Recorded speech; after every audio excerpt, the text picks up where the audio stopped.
मंगलमय मंगल करना विनवा बारंबार।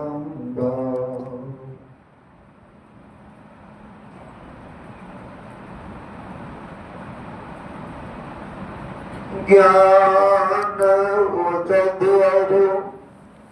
ज्ञान घन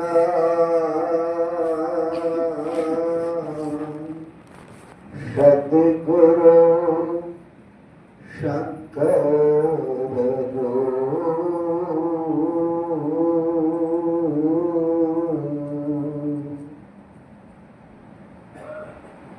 नमो नमो बहुबारही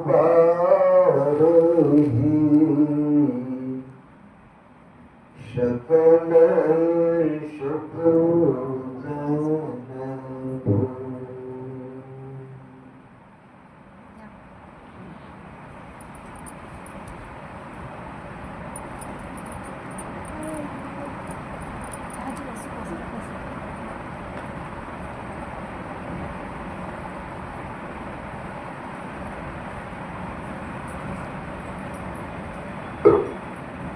सत्संग प्रेमी सज्जनों, भक्तिवती माताओं, बहनों, मनुष्य शरीर धारण करने का सर्वोपरि फल, उत्कृष्ट फल यही है, परम कर्तव्य यही है कि ईश्वर की भक्ति की जाए। और ईश्वर की भक्ति वो है जिससे ईश्वर से मिला जाए, प्राप्त हो ईश्वर। इसके लिए संत मत सत्संग में हम लोग संतों की वाणियों का पाठ करके उस पर सुनते हैं। और संतों की वाणियों की खासियत क्या है? खासियत यही है कि मोटी और बाहरी बातों को हम लोग छोड़ देते हैं, तिरस्कृत करते हैं, और परिष्कृत बात है कि अंदर की बात करते हैं। और यदि अंदर की बात लिया जाए, उनकी तकनीक लिया जाए, टेक्नोलॉजी लिया जाए, तब सभी संतों का एक मत है, सभी एक ही टेक्नोलॉजी को जानते हैं। उसी टेक्नोलॉजी से, उसी तकनीक से, उसी विधि से, उसी गुप्त रीति से सभी संतों ने परम तत्व को प्राप्त किया। हम लोग भी अगर समझ बूझ के बाहरी और छोटी मोटी बातों को अवहेलित करके सार बात को ग्रहण करने की अगर तीक्ष्ण बुद्धि है तो उनकी बात नहीं कर रहा। जो बाहरी बातों में फंसा हुआ है, एक दो जन्म नहीं करोड़ों जन्म तक फंसा है, निजात नहीं मिलेगा। अगर आंतरिक बात तीक्ष्ण बुद्धि से भीतरी बात को ग्रहण किया जाए तो परमात्मा से मिलना है। और जिनसे मिलना है उसको खोजने की जरूरत नहीं, वो खोजा हुआ, वो हेराया हुआ नहीं। कोई बहुत छोटी सी वस्तु होती है, खोजा मतलब कहीं छिप गया, आप उसकी खोज हो रही, मिल जाए। परमात्मा से कहीं भी खाली जगह नहीं है, अविगत गति कछु कहत ना। अविगत है, और मतलब नहीं, विगत मतलब खाली, कहीं से खाली जो परमात्मा नहीं है उसकी खोज करना मूर्खता है।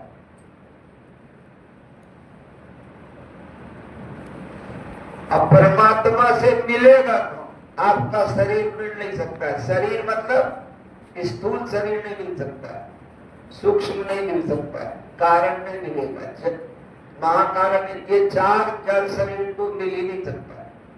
हाँ, चेतन शरीर में आपको परमात्मा दिखाई देगा, लेकिन चेतन शरीर के भी परे स्थूल सूक्ष्म कारण महाकारण कैवल्य के पार सुषमन तिलो तिल भीतर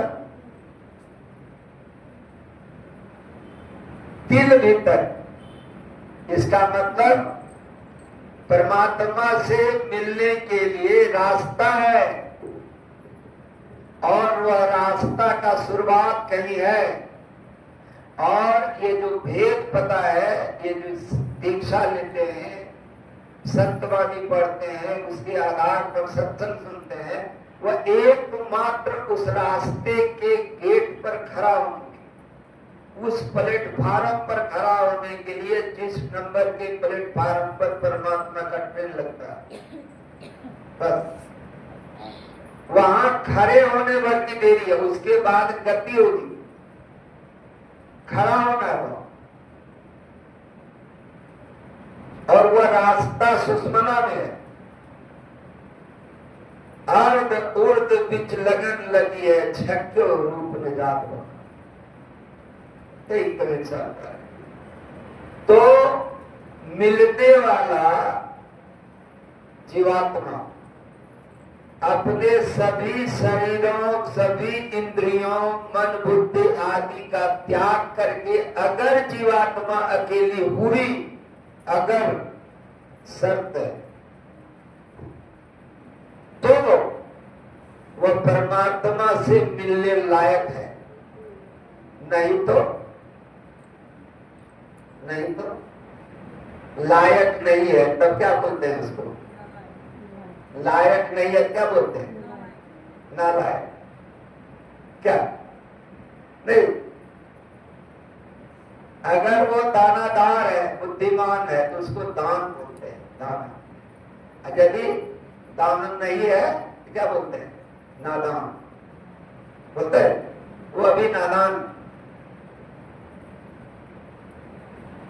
तो जीवात्मा अपने सभी शरीरों से उतर कर अकेली होकर, चारों अंतःकरण से छूटकर, यानी मन बुद्धि चित्त अहंकार से छूटकर अगर वो चलना शुरू करती है, तब बहुत दूर परमात्मा मिलेगा। कबीर साहब कहते हैं, कितना दूर? तो लंबा मार्ग, दूर घर, विकट पंथ बहुमार, कहो संतो क्यों पाइए दुर्लभ हरि दीदार। अगर इस स्थिति में हुए, तब जब चल रहे हैं तो लंबा मार्ग, बहुत दूर।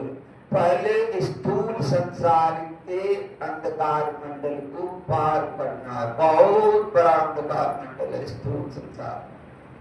फिर इसके बाद सूक्ष्म संसार का प्रकाश मंडल को पार करना है। जैसे गंगा जी पार करके, आजकल तो ढेर सारा पुल बन गए, पहले हम लोग जाते थे स्टीमर से, उतरे पानी पानी चले पहले, और उसके बाद बालू बालू चले, कम से कम 8-10 किलोमीटर, तब मिट्टी मिट्टी चले, दुगड़ी दुगड़ी, तब रोड आया, वो रोड को पकड़ के गए, तब रेल का प्लेटफार्म। तो पहले चलना पड़ेगा अंधकार अंधकार, पहले अंधकार अंधकार। अंधकार में क्या है? न आगे दिखता है न पीछे दिखता है, कितना दूर चले ये भी नहीं दिखता। इससे हताशा बढ़ती है, इतना दिन के लिए कुछ हुआ कि नहीं हुआ, ये हो नहीं सकता। संसार का मजूरी कोई पैमानी पर नहीं, लेकिन अंतर का मजूरी पैमानी नहीं होता, वो एकदम मिल जाता। अंधकार की दूरी पार हो गई, प्रकाश में गए, दिव्य दृष्टि खुल गई, सूक्ष्म शरीर प्राप्त कर लिए। ये मत समझिए कि काम हो गया, अब शुरुआत। अब प्रकाश का मंडल बहुत बड़ा है अंधकार से, उसमें चलना होगा। प्रकाश मंडल के बाद शब्द मंडल, शब्द को पकड़ना है, तब निःशब्दम परमम पदम, शब्द में भी परमात्मा। हाँ, शब्द परमात्मा तक खींच के पहुंचाता है, लेकिन परमात्मा है नहीं शब्द, वहां जाना। सोचिए कितनी दूरी। इधर लगे हुए हैं कि इधर वाला काम हो जाए, रोपनी हो जाए, तब उधर लगते हैं, छत ढलैया हो जाए तब उधर लगते हैं, लिंटर का सैया हो जाए तब लगते हैं, जमीन रजिस्ट्री हुए, नोटिशन हो गए तब ध्यान करें। नहीं, एक आया कल हमारे पास, बाबा तो कैथी हो जाने छो, सब भाषा का हाँ आपन खर्चा करी पड़ रही। अरे बताओ आपको की बात। तो जमीन वाला कागज पर वो हम कहे कि देखो बुढ़िया मेर गिरू नौकर फिकर नहीं जम पर तो कागज पर तुम ढेरी कागज पर आए बना ली, हमें ध्यान भजन जो के कागजे पर है कि बाबा चलिए कागज देख देती हो, वंशावली बना देती। हमें कहिए कि हमें माए बाप छोड़ के वंशावली बनावे हमें माए बाप छोड़ के तो वंशावली बनावे अपन वंश नहीं रहना। नाको टेरा रहे हमरा नहीं लंगड़ा लुल्ला बहरा हमरा सबक बिहार चमड़ नहीं होती है, हमरा परिवार नहीं हो सके। सब छोड़ के किनारा पकड़ लियो पूरे वंशावली बनावे है। समझ पूरे बताती बड़ी सीधी आ गई सब। कोई बता क्या होगा कि जा तो वहीं पर वहीं समाधान ना अकेले तो ध्यान भजन आवे ना, ध्यान भजन करे दिक्कत तो न हो, तुम चले हम बते भजन आतरे कीजिए और बात में देर, और बात में देर, जगत में जीवन थोड़ा, मानुष तन धन जात गोड़ दरी बरौनी हो रहा। कांच महल के बीच पवन एक पंछी रहता, 10 दरवाजा खुला उड़न को नित उठ जाता। भज लीजिए भगवान या ही में भल है अपना, आवा कौन मिट जा जन्म की मिटे कल्पना। पलटू अटक न कीजिए 84 घर फेर, भजन आतुरी कीजिए और बात में देर। भजन करके समय बचे दुनिया का काम कीजिए, नहीं तो दुनिया का काम डूबने दीजिए। कई बार डूब चुका है, आगे भी डूबेगा। करोड़ों नहीं, लाखों नहीं, हजारों नहीं, अरबों अरब जन्म बीतने के बाद तब मनुष्य शरीर पाए। पशु पक्षी कृमि आदि जोनि में भर में हूँ बहुबार, नर्तन अब कृपा कर दे, अभी कृपा करके मिला है। आकर 4,84,00,000 जोनि भ्रमतिया जीव अविनाशी, फिरत सदा माया कर प्रेरा, काल कर्म स्वभाव कुलगेरा। कबहू की करी करुणा न देरी, कभी करुणा करके वो परमात्मा मनुष्य का शरीर दिया है। अब की पासा ना पड़े, फिर 84 घर फिर वही घसीटा खाना है। अभी 2-4 दिन के लिए तबीयत खराब हो जाता है, पेट में दर्द, माथा में दर्द, लीवर किडनी पर कोई असर आ गया, स्टोन हो गया, कैसा दर्द होता है। एक दिन कितना कठिन हो जाता है जब बीमार पड़ते हैं। एक दिन की बात नहीं है, लाखों करोड़ों अरबों जन्म की बात है। कष्ट भोगते रहिए। कैसा मौका हाथ में आया है, इस मौका को हाथ से जाने दीजिएगा। क्या होगा, क्या होगा, बहुत कठिनाई में पड़ेंगे। गुरु को सुमरो मीत क्यों अवसर भूल, भाव में बहुत दुख, जुगन जुगन रोग, जुगन जुग रोग, जुग जुग रोना पड़ेगा, जुग जुग रोना पड़ेगा। बिन सदगुरु नर रहत भुलाना, खोजत खोजत फिरत राह नहीं जाना। बिना सदगुरु का हम लोग भुलाए हुए, खोजते फिरते राह नहीं मिलता। गुरु महाराज जब इसको समझाते थे मंच से बैठ कर, तो इस शब्द को गुरु महाराज कैसे समझाते कि बिना सदगुरु का रास्ता नहीं मिलता। और जिसको रास्ता नहीं मिला, अब बताइए अंधेरे में है, किधर रास्ता है किधर खड्डा है।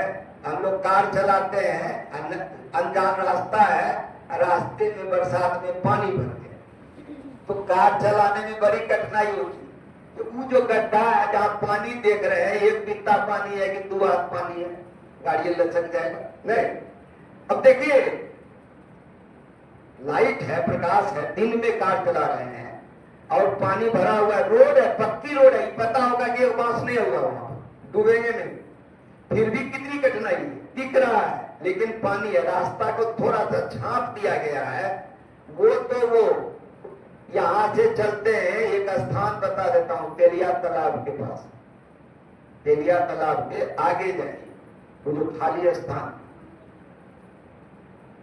वहां इतना धुंध होता है, इतना धुंध होता है कि एक हाथ दिखाई नहीं पड़ता है। हर कोई बाइक चलाने वाला, कार चलाने वाला जानता है। अब प्रकाश में भी, सुबह दिन में भी 8-9 बजे दिन में आप गाड़ी नहीं चला सकते हो, ये हालत है। अब धूप अंधेरा है और उसमें हम पड़े हुए हैं, रास्ता नहीं दिखाई पड़ रहा, तो इसको क्या बोलेंगे? गुरु महाराज कहते थे कि बिना रास्ता देखे हम लोग होनार है। गुरु महाराज यही बताते थे, गुरु महाराज के शब्द हैं, सुनिए। उस शब्द को सुन करके भी बहुत बड़ा पुण्य है। गुरु महाराज को शास्त्र में लिखा हुआ है कि तत्ववेत्ता पुरुष को इस आंख से देखना भी बहुत बड़ा भाग है, बहुत बड़ा भाग। और इस शरीर को देखने का मौका मिला है वर्षों, और उनकी वाणी को सुनना सर्वेंद्रियों द्वारा, ये भी बहुत बड़ी भाग्य की बात। तो गुरु महाराज कहते थे कि जीव रास्ता के बिना औनाते फिरता है। क्यों औनाता है? औनाता क्यों?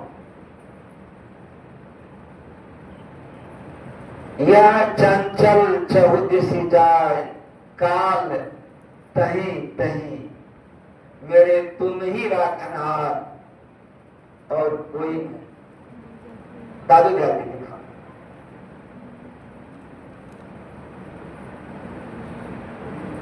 जहां जहां ये मन जाता है, काल वहीं वहीं खड़ा है। अंधेरे में रहने के कारण हम लोग काल को नहीं देख पाते, और यदि सांसारिक प्रकाश है भी, आंतरिक प्रकाश होने से ही काल का भास हो सकता है। किस रूप में काल है? मनुष्य के रूप में है कि जानवर के रूप में है कि सांप बिच्छू के रूप में, काल पता नहीं चलता। काल कोई न कोई रूप में आशा देखता है, और अंधेरे में काल रहता है। हम लोग अंधेरे में, तो जिधर भी हम पैर बढ़ाते हैं उधर काल रहता है। संतवाणी में बड़ी उदाहरण, एक उदाहरण है कि जैसे चूहा देखा कि सांप बिल में घुस गए, अब बिल में घुसा कि देखा कि बिल में ही सांप है, जैसे बढ़ा देखा बिल में सांप है। जहां ऊपर उठा कि भागना चाहा, इस बिल से वो उठा, बगल वाले बिल से सांप उठ के खड़ा। भाई कहती सांप चुचुंदर,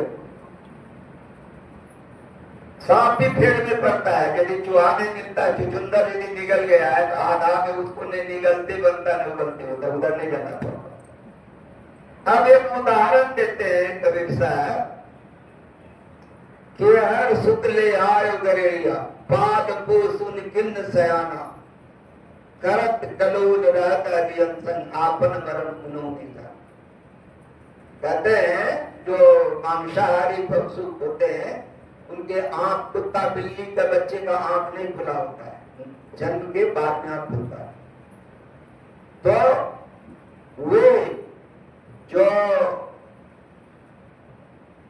केहर का बच्चा, केहर मतलब सिंह, सिंह का बच्चा भेड़ को चलाने वाला गरेड़ी एक दिन पकड़ के लिया है। जब आंख खुला तो देखा कि भेड़ बकरी के साथ वैसा ही क्रिया करने लगा, उसी तरह रहने लगा। करत कलोल रहत अजियंसन, आपन मरम।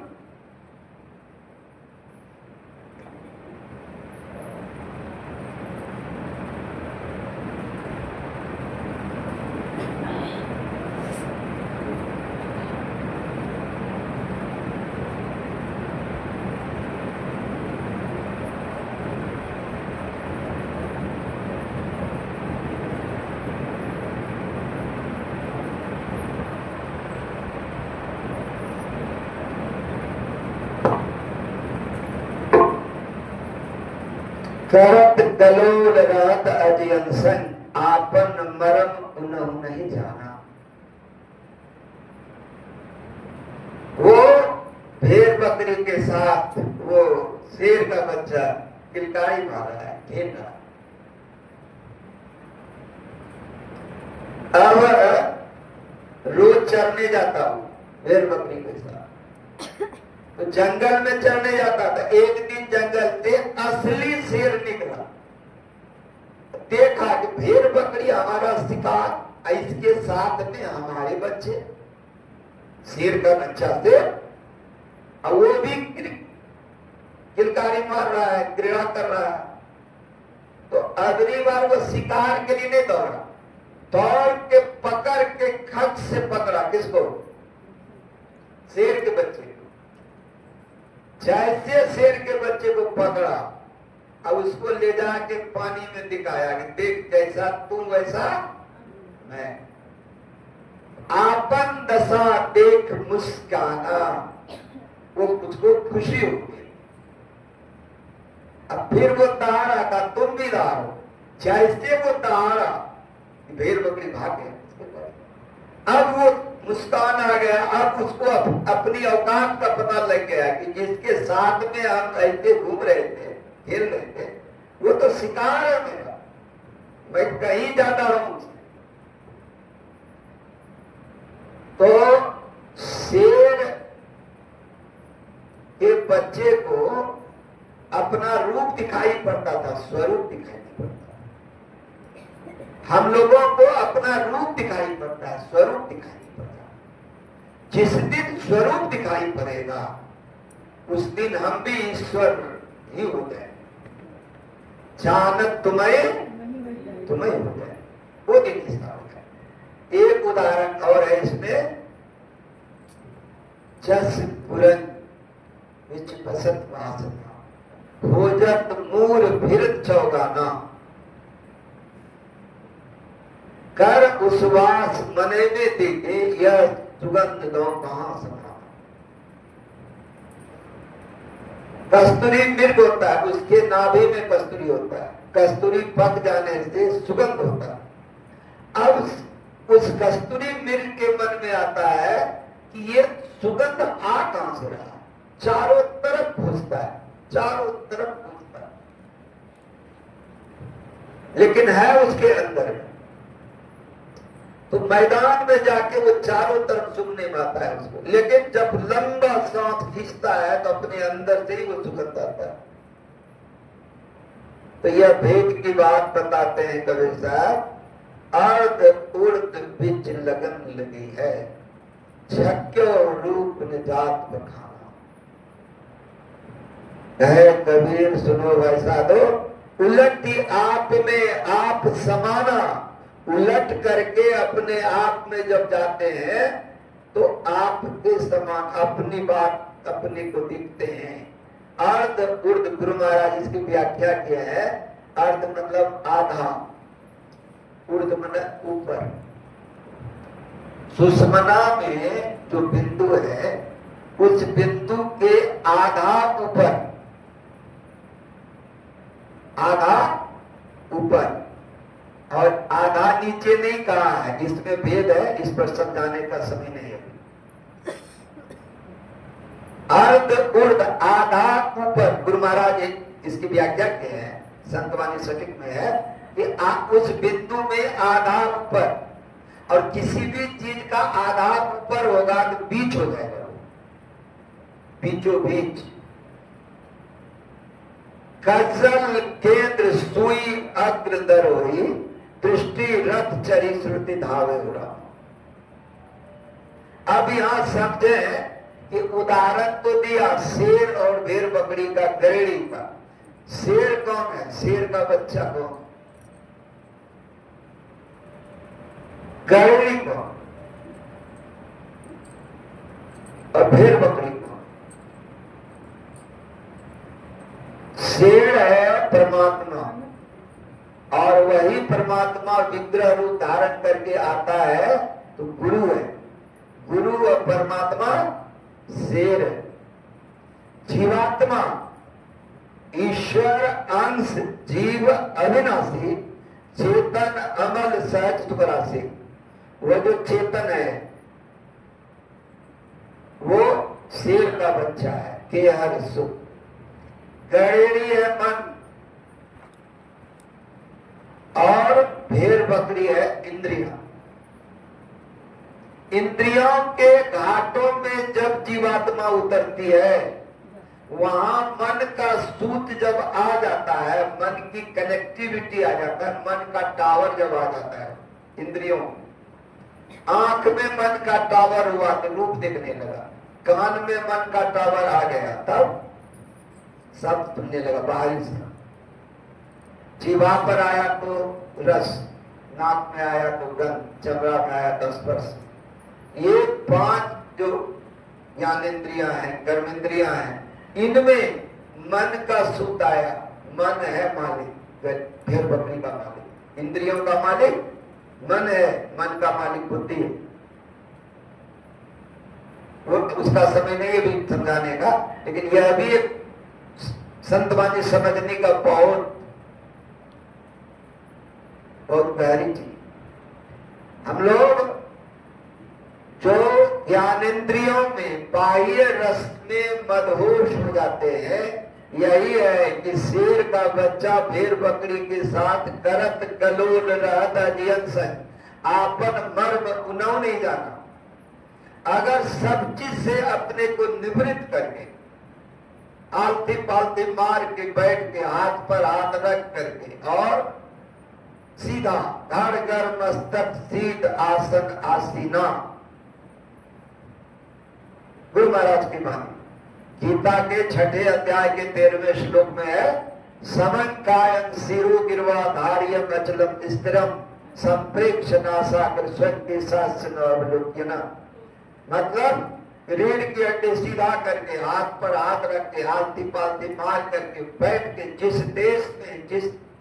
देश में अपने को ठहराना है, जिस देश में अपनी वृत्ति को रखना है, उस देश में अगर रखते हैं तब इंद्रिय घाटों से हम छूट करके उधर मुखातिब हो गए, उधर मुखातिब हो गए। उलट पाछिलो पैरो पकड़ो पसरा अपना बटो, तब पसरे हुए मन को बटोरना, यही मुख्य बात है। जो अति सिमति रहे सुख मन में, ताको परे जनाई हो, और किसी को जनाई नहीं पड़ता। अत्यंत सिमटाव करने के बाद उनकी गति हो जाती है। जैसे पानी मोटे पाइप में जा रहा, धीरे धीरे 6 इंची से 4 इंची से 2 इंची, 1 इंची, आधा इंची, पौने आधा इंची, और एकदम जेट बना हुआ, एकदम जेट बन गया पानी का, क्या होगा?